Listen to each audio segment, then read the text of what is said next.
konsyal sa atin lahat. Kanina, sabi ko, papipiliin ko kayo kung ano yung gusto kong ipaliwanag.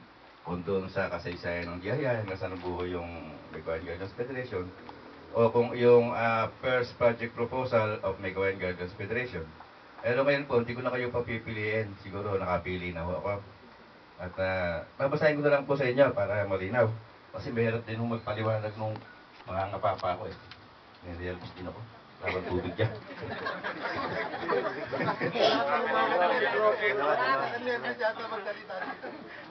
Baka dyan, doon sa assembly, daw ako na tinabahan eh.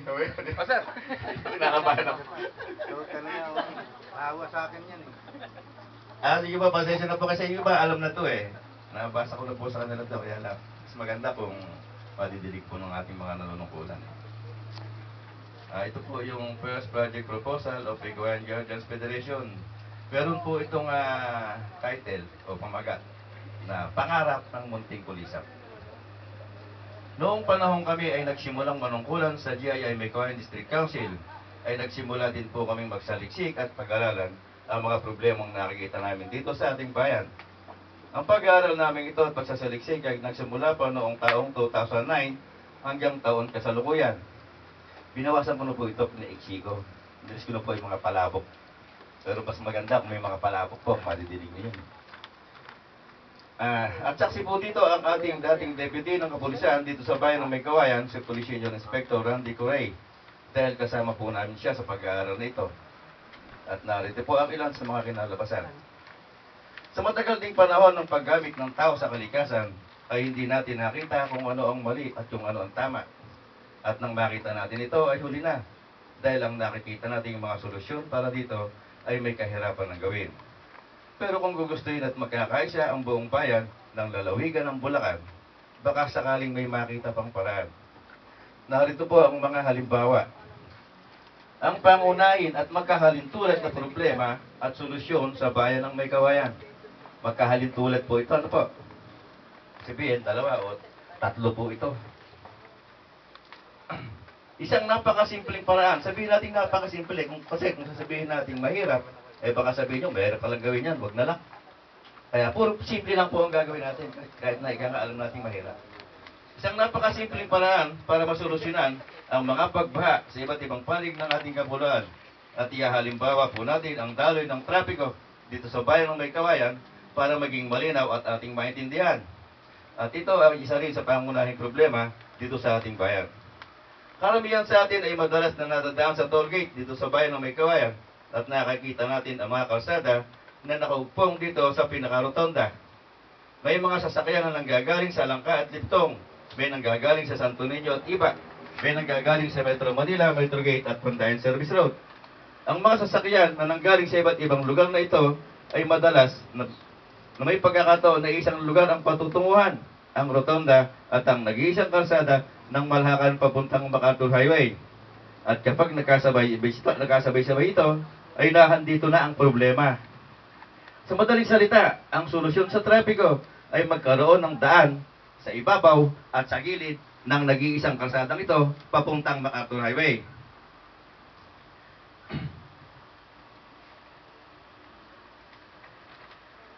At alam nyo ba na kung ano ang nakikita natin dito, ay ganito rin ang makikita natin sa ating mga kailugan.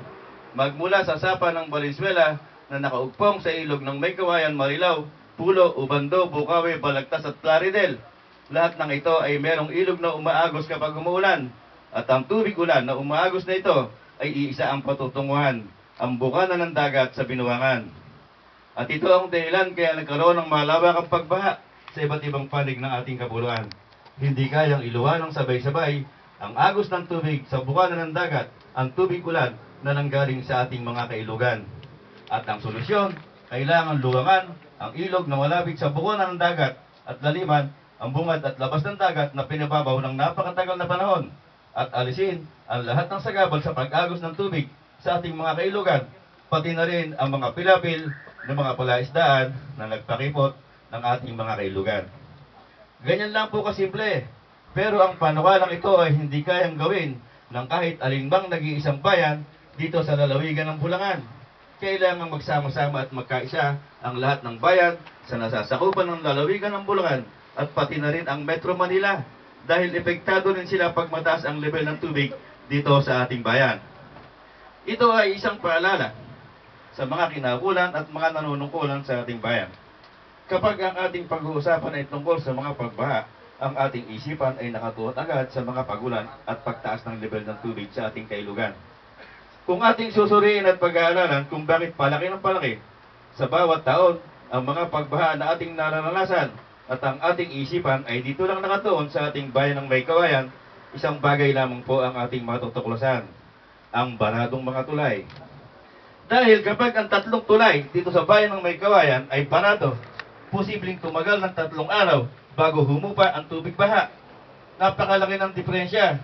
Dahil kung maluwag na nakakaraan ang tubig na umaagos at walang nakabara sa mga tulay, ay hanggang 2-3 oras lamang ay hupa na ang tubig baha. At ating pong tandaan, hanggang ang tubig ulan ay umaagos sa ating mga kailugan palabas sa bungad ng dagat, ang solusyon sa mga pagbaha ay hindi mawawala dahil pwedeng mapabilis ang pag-agos at paglabas ng tubig ulan sa bungad ng dagat. At tayong mga naninirahan sa lugar na ito ang gagawa ng paraan para ito ay masolusyonan. Isa pang halimbawa at patunay, marami ang nagsabi na ang Binuangan lamang ang hindi binaha noong nagdaang bagyong Ondoy. At marami ang nagpatunay dito. At kung ikukumpara natin ang lugar na ito sa ibang baryo dito sa May Kawayan na mga binabaha, ay mas mababa ang lugar ng Binuangan. Hindi sila binaha dahil ang kanilang tubig ulan ay wala nang dadaan ng kailugan. Dahil ang Binuangan ay halos nakadikit na sa bukana ng dagat. At ito ang nagpapatunay na ang ating mga kailugan ay nagkakaroon ng pagbabago sa bawat taon na dumadaan. Kaakibat ng modernong pamumuhay at ang pinsalang dulot ng maraming tubig. Hanggang sa ngayon ay marami pa ang nagtataka kung bakit palaki ng palaki ang naranasan nating pagbaha sa bawat taon na dumadaan. Ang dahilan po nito ay ang tinatawag nating kaakibat ng modernong pamumuhay. Ito ay isa rin sa maraming mga kadahilanan. Nagsimula po tayo nung panahon na ang ating mga kalsada ay maputik at talagang napakahirap daanan pag panahon ng tagulan. Noong mga panahon ngayon ay marami pang lugar ang hindi sementado. Maraming puno, halaman at mga damo at malawak pa ang lupa na sumisipsip sa tubig ulan. Pero sa ngayon, halos lahat ay sementado na. Nawala ang mga damo at mga puno. At hanggang sa ngayon ay patuloy pa rin ang unti-unting pagkaubos nito. Kung ating kakalkulahin ang mga pagbabago sa nakaraan at kasalukuyan, ay talagang napakalaki na ng pinagkaiba. Kung noong araw, ang tubig ulan ay 70% ang napupunta sa kalupaan at 30% naman ang napupunta sa kailugan.